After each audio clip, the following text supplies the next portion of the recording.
Chemical equation. Balance chemical equation होती क्या है? Equal number of elements in reactant side and product side.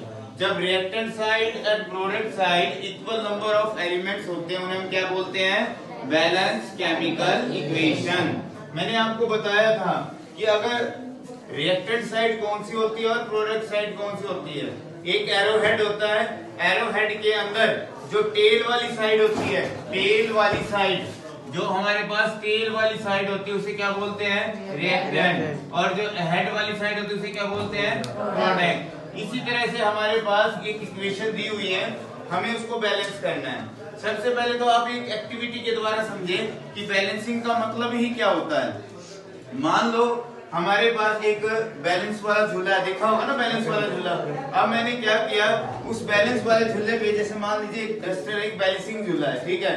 अब मैंने क्या किया, इस साइड एक मोटा बंदा बिठा दिया और इस साइड एक पतला बंदा बिठा दिया, तो वो ऐसे झुक जाएगा, ऐसे हो जाएगा ना, पतला ऊपर हो जाएगा और मोटे वाला नीचे बैठ जाएगा। तो अब उसको हमें बैलेंस करने के लिए उसके साथ का एक और क्या करना पड़ेगा, पतले बंदे को बिठाना पड़ेगा। अभी भी ऊपर नहीं आया, फिर एक और बिठाया तो ये ऐसे करते करते क्या आ गया, ऊपर। यानी एक मोटे के बराबर कितने थे वो? तीन। तीन को बिठाने के बाद वो क्या हुई?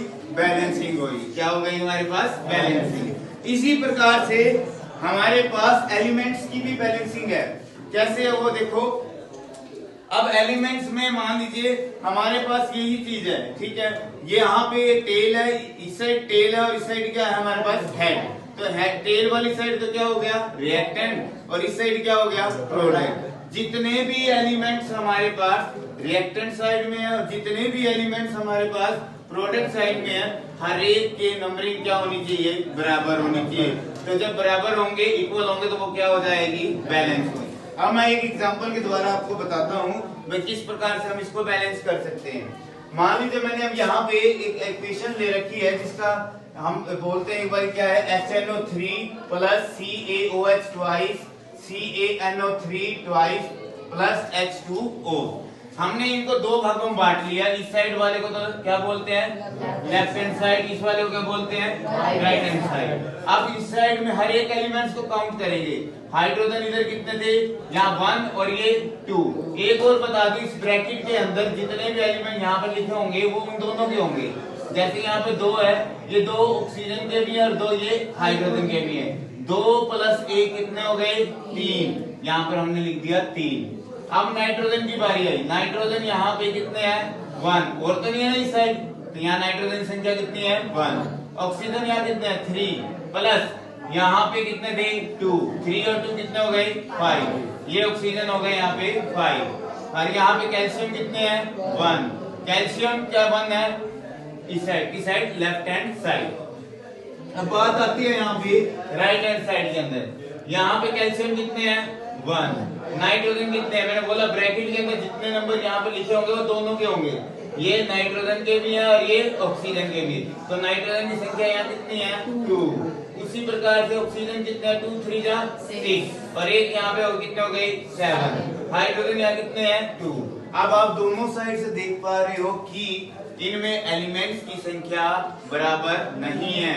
तो हमें क्या करना पड़ेगा? अपनी तरफ से, चाहे हम 1 से मल्टीप्लाई करें, चाहे 2 से मल्टीप्लाई करें, चाहे 3 से, जिससे मर्जी करें, हमें क्या करना है? दोनों साइड यानी रिएक्टेंट साइड भी और प्रोडक्ट साइड भी, दोनों एलिमेंट्स को क्या करना है? बराबर करना है।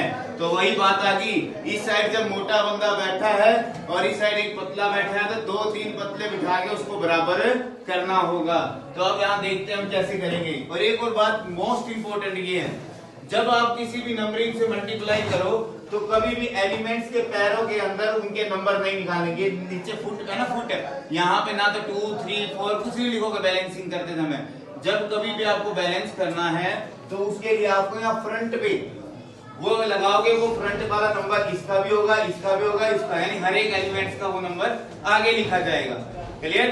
अब ध्यान दे, हमारे करते हैं यहाँ पे हाइड्रोजन 1 थे और यहाँ पे 2, कितने हो गए टोटल? 3। यानी हमारे पास लेफ्ट हैंड साइड हाइड्रोजन 3 थे और यहाँ राइट हैंड साइड हाइड्रोजन कितने थे? 2।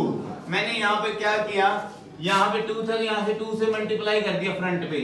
जब 2 से करें 2 2 जा 4। यहाँ पे कितने थे 3। यहाँ पे मैंने क्या कर दिया 2 से मल्टीप्लाई कर दिया। 2 और 2 कितने हो गए 4 हो गए बराबर। अब ध्यान दें जिसके कारण हमारे पास नाइट्रोजन कितने हो गए 2। कितने हो गए 2। अब यहाँ पे नाइट्रोजन कितने थे साइड 2। उसके बाद हमारे पास ऑक्सीजन कितना हो गया 3 2 जा 6। यहाँ पे 2 कितने हो गए टोटल 8। यहाँ पे देखो ऑक्सीजन कितने हो गए 3 2 जा 6। तो ये 2 इधर आगे कितने हो गए 8। तो अब यहाँ पे देखो कैल्शियम की संख्या कितनी है 1। इधर भी कितनी है 1। हर एक एलिमेंट रिएक्टेंट साइड भी और प्रोडक्ट साइड क्या हो चुका है बैलेंस हो चुका है इक्वल हो चुका है। अब इसको हम रीराइट करके लिखेंगे। दोबारा लिखना जरूरी है इसको। जब हम नीचे लिखेंगे यहाँ पर 2HNO3 plus CaOH twice that will changes into CaNO3 twice plus 2H2O। तो इस रिएक्शन को हम क्या बोलते हैं बैलेंस केमिकल इक्वेशन।